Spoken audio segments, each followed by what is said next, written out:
On the Sabbath, July 24, in the year 1915, some 4,500 citizens of Battle Creek came to the Dime Tabernacle that once stood on this site to say their final farewells to a little 87-year-old lady.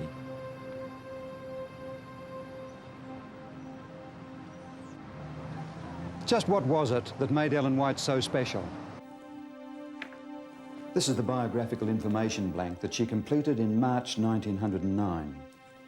She was 81 years of age at the time and described herself as being 5 foot 2 inches or 158 centimetres tall, 140 pounds or 63.5 kilograms in weight, with a rather dark complexion, grey hair and grey eyes. She records her birthplace as Gorham, Maine, on November the 26th, 1827, and the date of her conversion as probably in March 1840. Late in August 1846, at the age of 18, she married James White. 4 sons were later born to them. Henry Nicholas in August 1847, James Edson 2 years later, William Clarence in August 1854, and John Herbert in September 1860. While such information is interesting, it doesn't give us any real insight into how she related to others, or how she handled the disappointments and frustrations of her life. As God's messenger, did she have to experience sorrow and ill health, or battle with appetite in the same way as most of us do?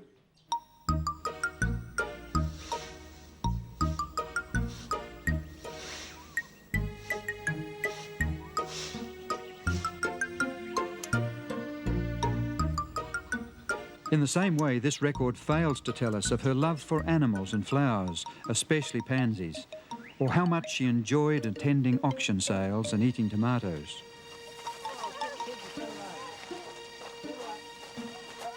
It does not tell us of the countless days spent mothering other people's children, or of her cheerful visits to her neighbours with products from her garden and practical advice for the sick. In fact, such information tells us very little at all about Ellen White as a wife and mother. If you had lived in Topsom, Battle Creek, St Helena or here in Cooranbong, and known her as a neighbour or friend, how would she have impressed you? Topsom in the state of Maine, USA, is a town some 40 minutes' drive to the northeast of Gorham, where Ellen White was born. Here stands the home that once belonged to Stockbridge Howland, a successful engineer and a prominent early Seventh-day Adventist.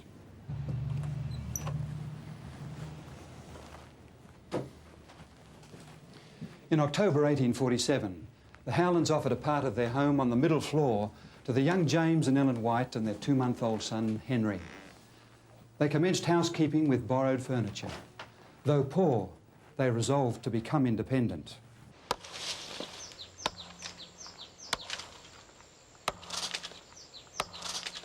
James White worked hauling stone on the railroad and chopped cordwood in the forest, for which he was paid the handsome sum of 50 cents a day.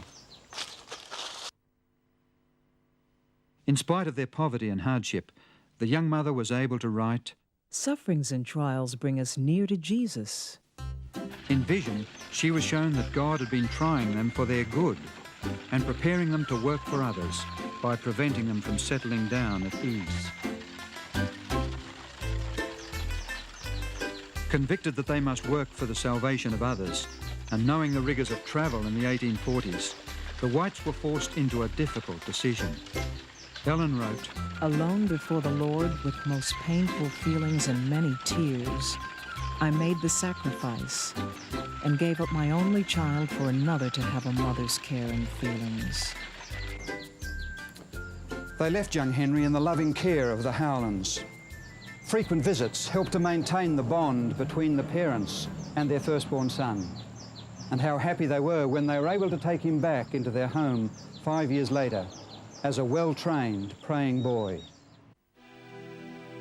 As fortune would have it, 10 years later in December 1863, that same Henry, now 16 years old, fell ill with pneumonia while visiting the Howlands. Sensing that he would not survive, he made his mother promise that he would be taken back to Battle Creek and laid beside his little brother John Herbert, who had died 3 years earlier at the age of 3 months. As he said, so that we may come up together in the morning of the resurrection. When our noble Henry died, when our sweet singer was borne to the grave, and we no more heard his early song, ours was a lonely home. But God comforted us in our bereavements, and with faith and courage we pressed forward, in bright hope of meeting our children who had been torn from us by death, in that world where sickness and death will never come. In 1856, the Whites moved into this 2-story cottage in Wood Street, Battle Creek. It was the first home they had ever owned, and the original building contained 6 rooms before 2 lean-to additions were added.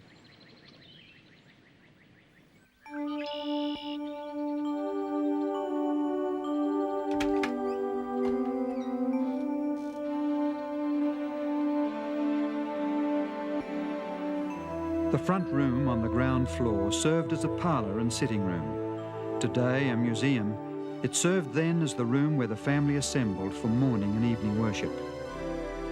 In 1859, Ellen White began to keep a daily journal. It provides many glimpses of life in the White home here in Wood Street. It mentions making a pair of pants and a coat for her son Edson, aged 9.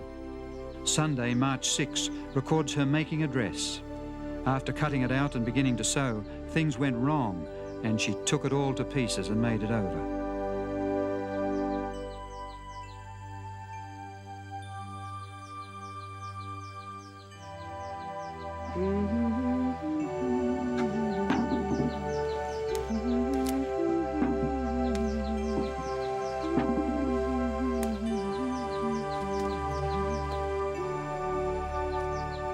Ellen White was an enthusiastic gardener. Her diary tells of planting out currant and raspberry bushes and strawberry plants. Her entry for Monday, April 11, tells us she spent most of the day making a garden for her children because she wanted home to be the pleasantest place of any to them.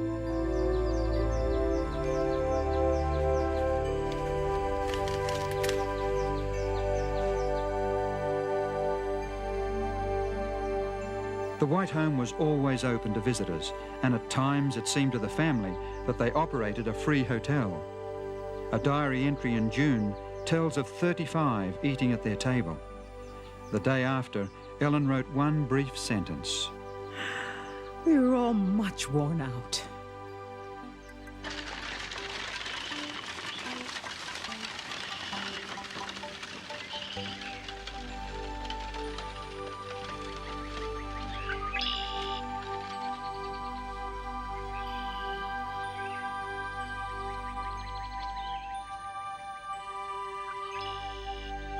Travelling to visit the churches occupied a large amount of the Whites' time. During extended travel, Ellen did not forget her children and kept in close touch with them by frequent letters.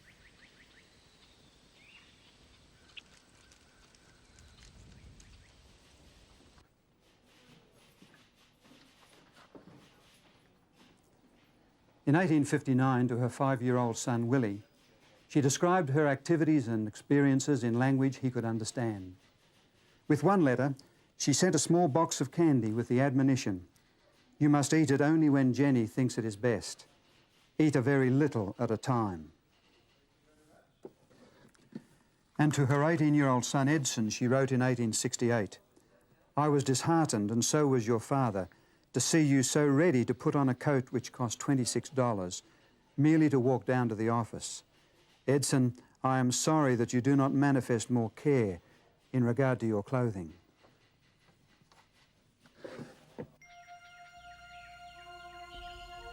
When she was not travelling, some hours each morning were usually devoted to her writing. In the afternoons, sewing, mending, knitting, or occasional shopping trips to town, or visits with sick neighbours occupied her time. After receiving the vision concerning health in 1863, the Whites returned to their home, determined to put into practice what she had been shown. Little did she realise how hard the battle with appetite would be.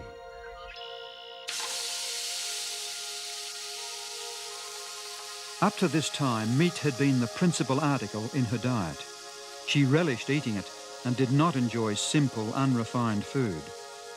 What is more, she believed that she needed meat for strength because her health was poor and she often fainted several times a week. In the vision, however, she was shown the advantages of a simple diet free from such stimulating food.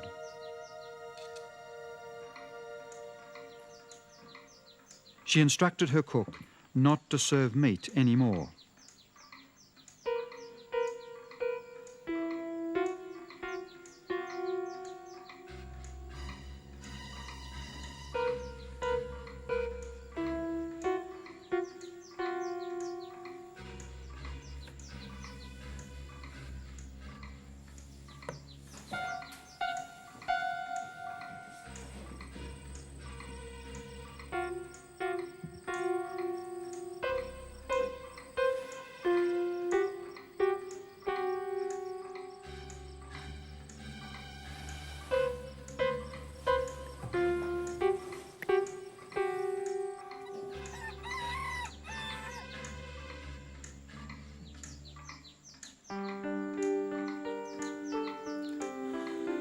I will eat simple food, or I will not eat at all.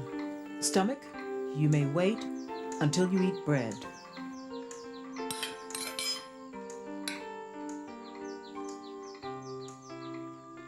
Her success in this battle brought immediate benefits. It was not long before she was able to enjoy simple and wholesome food. 6 months later, she wrote that her health had never been better and that the faint and dizzy spells had left her.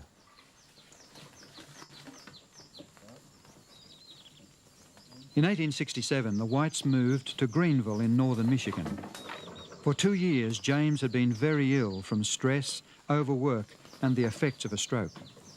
His sickness persuaded his wife to take some unusual measures in an attempt to help him regain his health.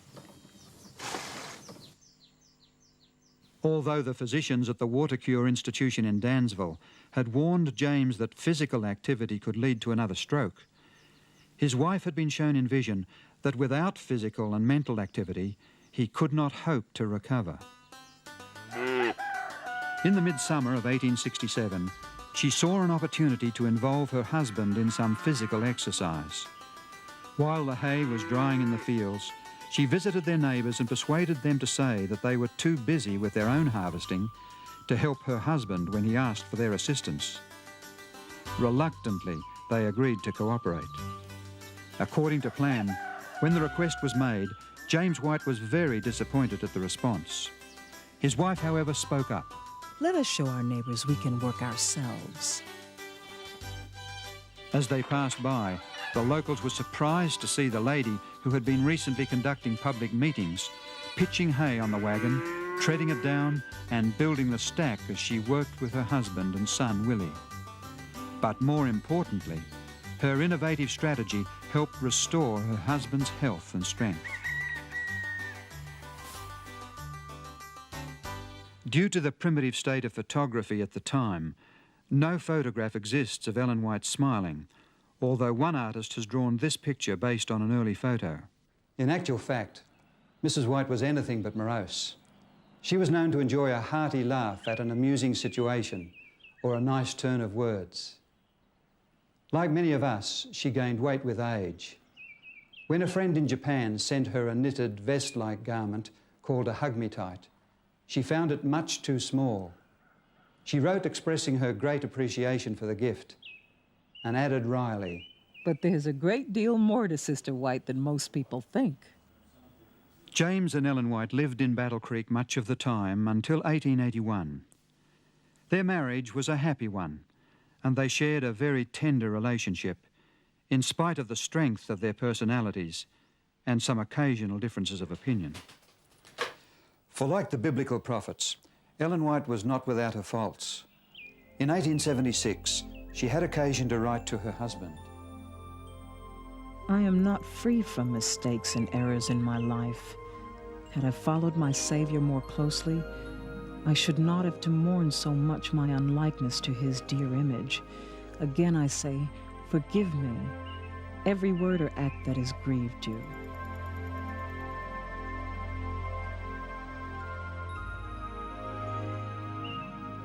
Like most marriages, Ellan's was not all sweetness and light.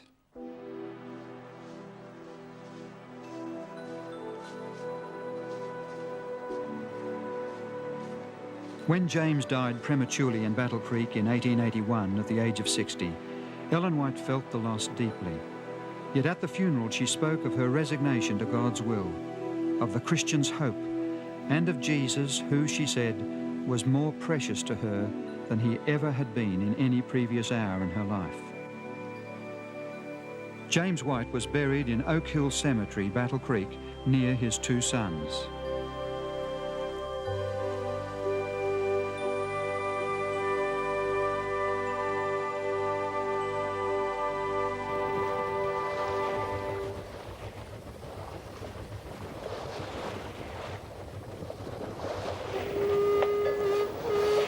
Where do you live? Paradise. Where? West. 10 years later, in 1891, Allan White sailed for Australia.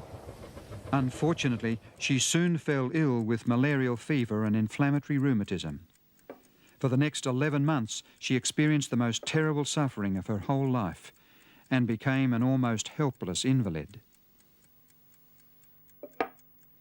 Yet in the following year, she was able to write, These months of suffering have been the happiest years of my life because of the companionship of my Savior.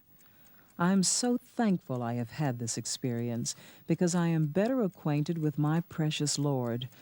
All through my sickness, His love, His tender compassion was my comfort, my continual consolation.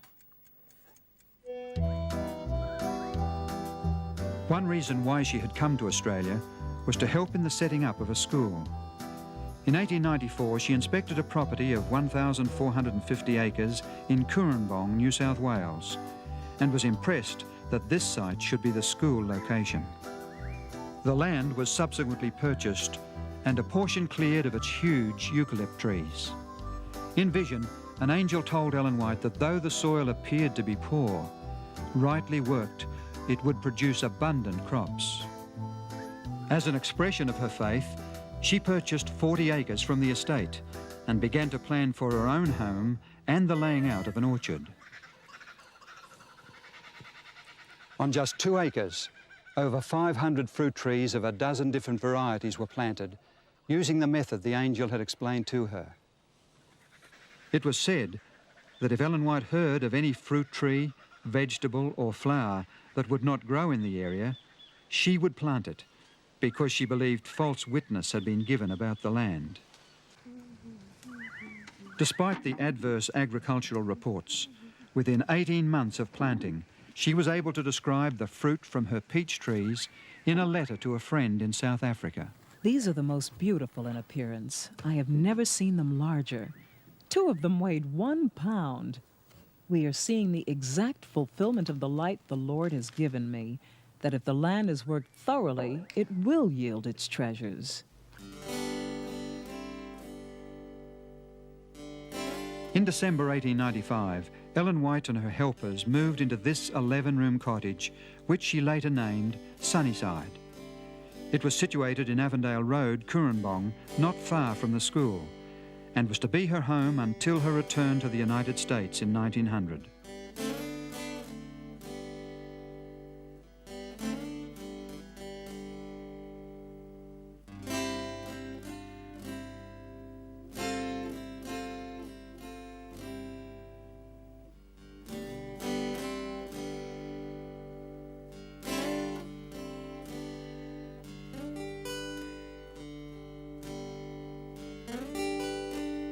It was here that she received many prophetic dreams that helped guide the Seventh-day Adventist Church, not only in Australia, but also in America and in other countries.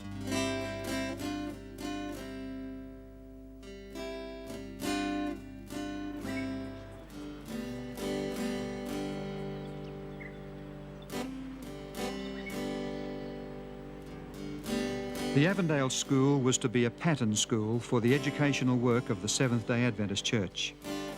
Here she met with the school principal and teachers who were anxious that its operation should be in harmony with the instruction God had given to her.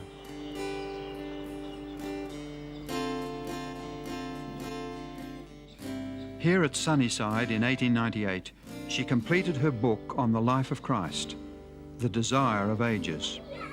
She also cared for her grandchildren here, as well as for other children needing a home. Thank you. And for you? Her kind and happy disposition meant that children never felt tense, nervous, or ill at ease in her company. And one for me, too.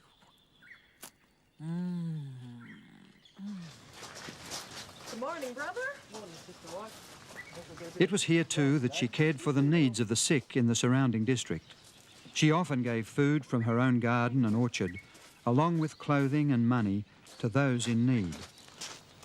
Pull up, Rose.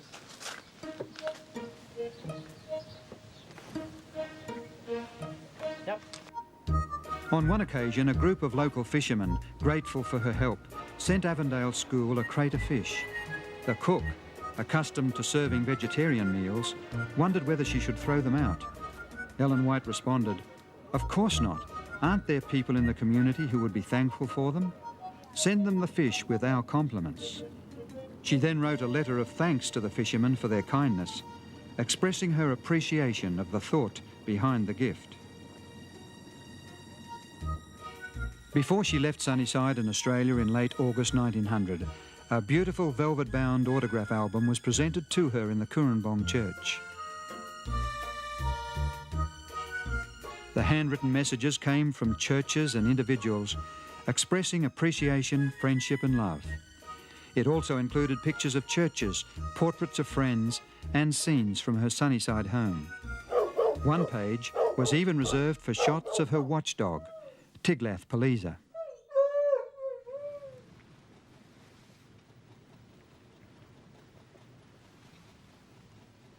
Ellen White was 72 years old when she left Australia. On the journey to America, she was concerned about where she would find a home. But 2 days before the ship docked in San Francisco, God assured her in vision that he had a refuge prepared for her, where she would have quiet and rest.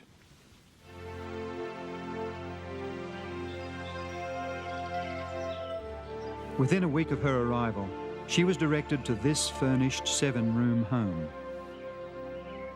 It was set at the foot of the hill below the St. Helena Sanitarium in California.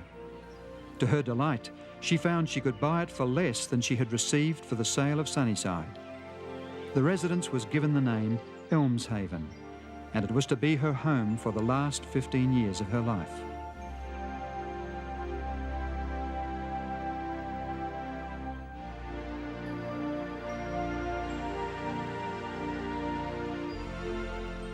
Ellen White's granddaughter, Mrs. Grace Yarks, recalls those happy times with her grandmother at Elmshaven. Now, we often had a hot drink for breakfast, postum, sometimes cocoa, which was really just chocolate-flavored milk. We had a lot of milk. A hot cereal, well-cooked, served with cream. Fresh fruit, usually a dish of stewed fruit if it wasn't summertime when we could have fresh fruit. But usually, if it was at all possible, we had fresh fruit from the garden. There was an orchard with peaches, apples, pears, and even persimmons, so that we had fruit through very much of the year. Fruit was one of the main dishes of breakfast. Now, once in a while, we would have an egg for breakfast. So Ellen White herself never gave up the use of milk and eggs. She needed the eggs and milk for protein, cottage cheese we made. She could not use dried legumes. She was allergic to even lentils. And my mother made the most delicious lentil roast with olives in it. But grandmother couldn't eat it. She just had to watch us enjoy it. She herself could not eat the dried legumes of any type, it seemed. So she would need, you could see, to use as long as possible eggs and milk, but she made sure to see that the milk was scalded so there was no danger from germs in the milk, and also to see that the eggs were from hens that were grain-fed. And everyone was happy, nothing ever unpleasant at the table. And often some rather amusing things happened at the table. Some was amusing for some people and not for others. I remember one man and his wife was here, and she was pregnant, and she wanted some white bread, and her husband wouldn't let her touch white bread. It had to be this dark graham bread, which is all right, but she wanted some white bread, and he said, no, you mustn't eat any white bread. So here they were at the table, and sitting at the table, and Ellen White looked around after the blessing, and she said to the lady, she was looking at the bread on the table, and it was dark bread, and she said, Mrs. So-and-so, would you enjoy a little white bread? And that's what she'd just been wanting, but her husband said, no, you mustn't. You must always have entire wheat bread for the nourishment. You must have nourishment. But once in a while, it's nice to have something you just want. And Ellen White seemed to know that, and without asking anything, she said, may I get you some white bread? And she did. I imagine the husband felt rather embarrassed. I don't know. And she wasn't straight-laced. I mean, what should I say? She didn't want us to take her writings as a straitjacket. Her writings were to assist in different activities in life. She was well liked. She used to stop at her carriage when they'd go by the vineyards and men were working there. She'd stop and talk to them about it, different things and about their work. And if she heard that there was a new baby someplace, whether they were Adventist or not, that didn't make any difference. Well, she'd, in the carriage, go in the afternoon, take some present to them, to the new baby, recognize that something has happened, that means something to them, the people, that she enjoyed it too. She was a very outgoing person.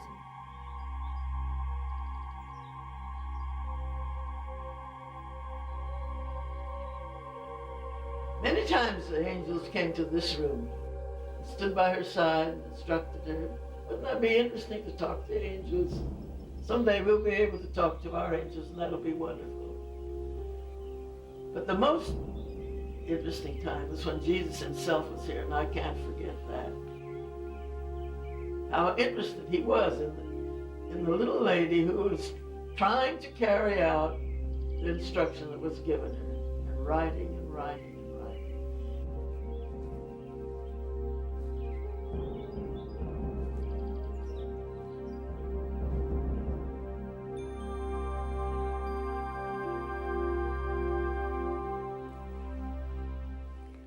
Elmshaven today is much the same as it was when Grace used to visit her grandmother here.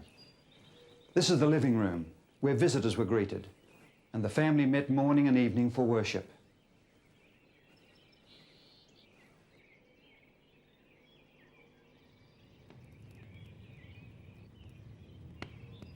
Ellen especially loved this fireplace, with its brown tiles depicting the legend of King Arthur and his knights.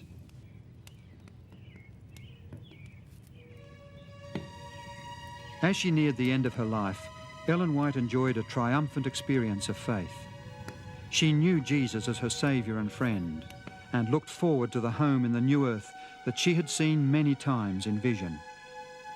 Often as she moved around her home, she could be heard singing the words composed in 1845 by William Hyde. He had written them after hearing her account of her first vision of heaven given in December 1844. The last part of the song she especially loved. We'll be there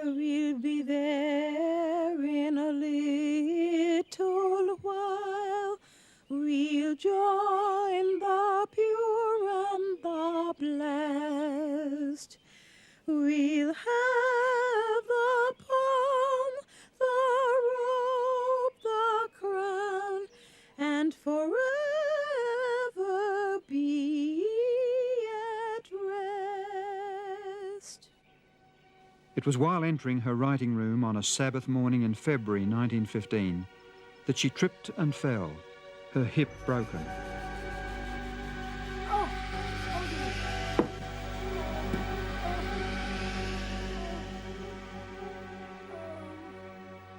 And when it came time, we could see that she was not going to live very long. We sent for my sister Mabel, who was Dean of Women at Loma Linda, to come and be here at the time. So they put the head of the bed by the fireplace, and we all gathered around. And she breathed less and less deeply, and just finally stopped breathing. There was no struggle. We wondered if she would say something. You always wonder, will people say something at last? But she didn't. She had already said what she wanted to say. She said, "I know in whom I believe." There was no panic. So she just quietly stopped breathing. In July, at, what time is it by that clock? 3:45.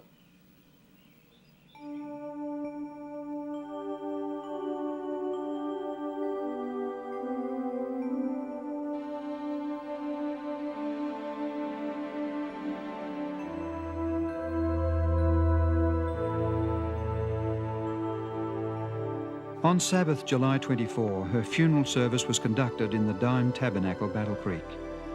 Some 3,500 people crowded into the church, and 1,000 more stood on the lawns outside.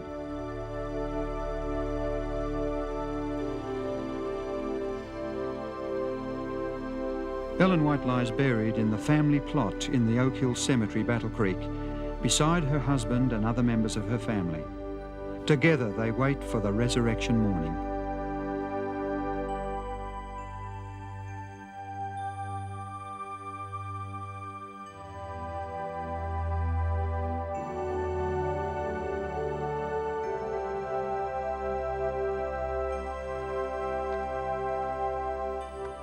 As with all God's messengers through the ages, Ellen White experienced the joys and sorrows of life. Like them, she did not lose the uniqueness of her personality, nor was she suddenly endowed with abilities that she did not previously possess.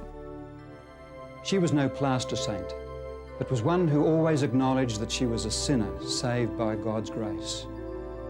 Like the prophets before her, she struggled with temptation, mourned her unchristlike character, possessed at times a faulty memory, had her likes, dislikes, and her own tastes of dressing and homemaking.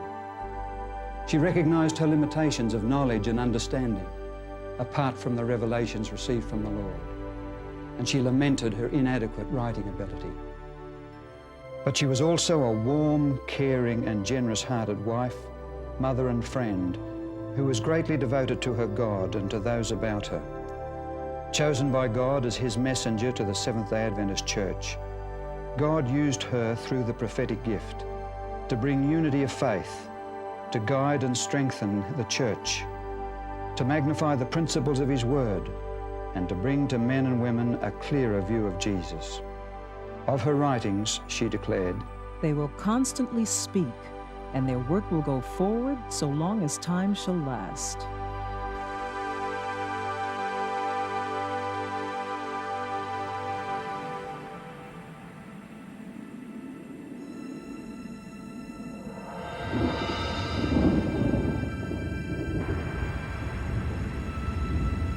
A great and wondrous sign appeared in heaven. A woman clothed with the sun, with the moon under her feet, and a crown of 12 stars on her head. She was pregnant and cried out in pain as she was about to give birth. Then another sign appeared in heaven. An enormous red dragon with 7 heads and 10 horns and 7 crowns on his head. His tail swept a third of the stars out of the sky and flung them to earth. The dragon stood in front of the woman who was about to give birth, so that he might devour her child the moment it was born. She gave birth to a son, a male child who was to rule all nations with an iron scepter. And her child was caught up to God and to his throne. And there was war in heaven. Michael and his angels fought against the dragon, and the dragon fought back. But he was not strong enough. lost his place in heaven. The great dragon was hurled down. That ancient serpent called the devil or Satan, who leads the whole world astray. He was hurled to the earth, and his angels with him. When the dragon saw that he had been hurled to the earth, he pursued the woman who had given birth to the male child.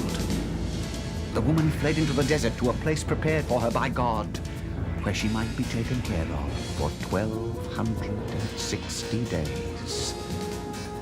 Then the dragon was enraged at the woman and went off to make war against the rest of her offspring, those who obey God's commandments and hold to the testimony of Jesus.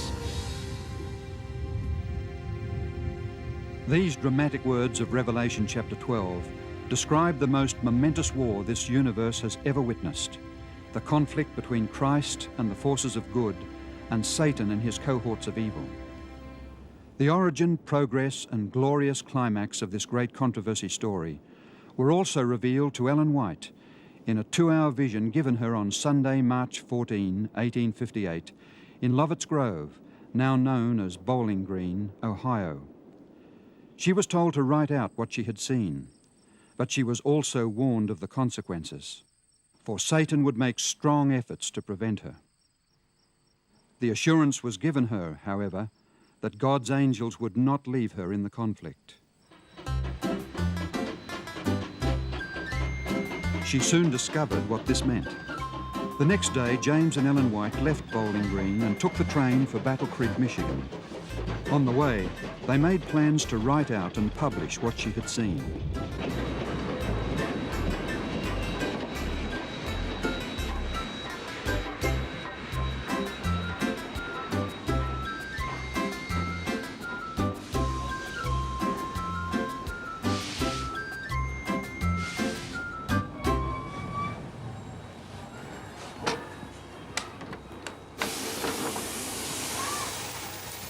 Arriving at Jackson in Michigan, they left the train to stay with their friends, Daniel Palmer and his wife. The Whites had not been there long when Ellen experienced a strange cold sensation over her heart. It passed up over her head and down her right side. Her tongue refused to utter what she wanted to say and seemed large and numb. As she lost consciousness, her husband and friends dropped to their knees and began to pray. That night she suffered considerable pain, but was sufficiently revived the next morning to continue the journey to their home in Battle Creek.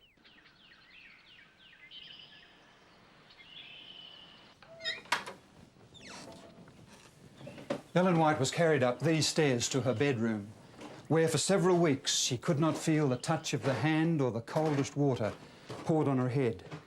She tried to struggle to her feet in an attempt to walk, but at times fell helpless to the floor.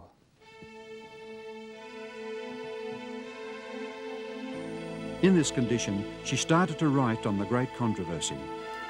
She wrote one page and then lay back exhausted for 3 days. Picking up her pen, she wrote another page only to be forced to rest again. This went on for weeks, but gradually the writing became easier and faster.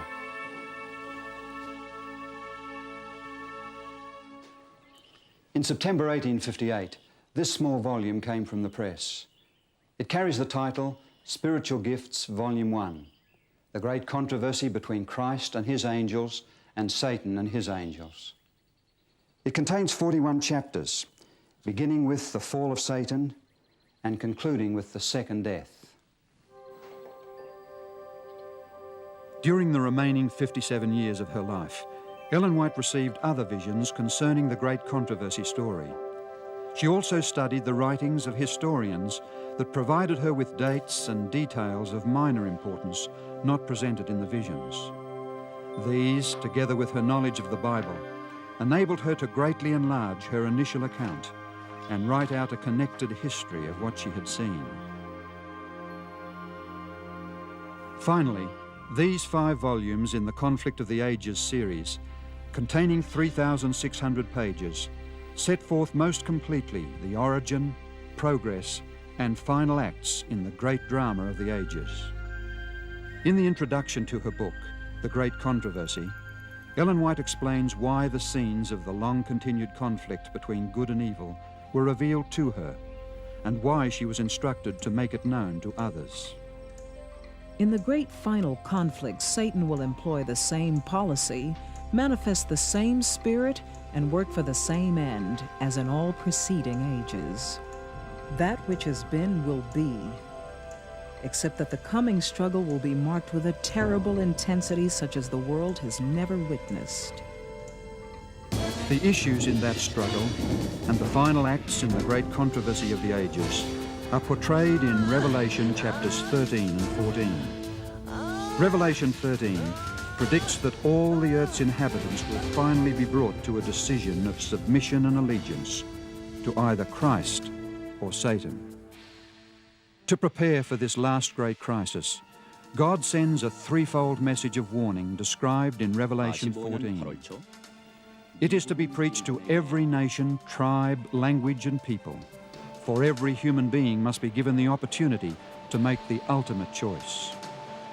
Worship the Creator, or worship the power identified as the beast, the ultimate counterfeit of truth, and the dragon, Satan, who gives to him his power, his throne, and his great authority. According to Revelation 14, this message is not sent, however, until God's great final judgment commences in heaven. Right on time, a people arose to proclaim that that judgment hour had come. William Miller heralded the soon return of Christ. Hiram Edson pointed to the beginning of Christ's final work of judgment in the heavenly sanctuary in 1844. Rachel Oakes shared the knowledge of the seventh-day Sabbath that had been preserved down through time. And Joseph Bates saw its prophetic significance in preparing a people for the coming of the Lord. To Ellen White was given the testimony of Jesus, the prophetic gift, to provide guidance and direction in the proclamation of the everlasting gospel. Through her visions, God directed in the founding of a worldwide program of schools, colleges, hospitals, health food factories, publishing houses and churches. All these are dedicated to the sharing of the good news of God's great love and of Christ's soon return. From every nation under heaven, people are responding to God's call to worship Him as the Creator and Redeemer. The Bible identifies them by their faithfulness to Jesus and their keeping God's commandments, expressed in their love to God and their fellow man. To a world desperate for a ray of hope, in the darkness of increasing disease and despair, violence and fear, they have a message bringing healing, reconciliation, and liberation. Jesus died for the sins of all. He lives to grant forgiveness to those who ask Him for it, and He is soon to return to establish a new world where pain and tears and death will be no more.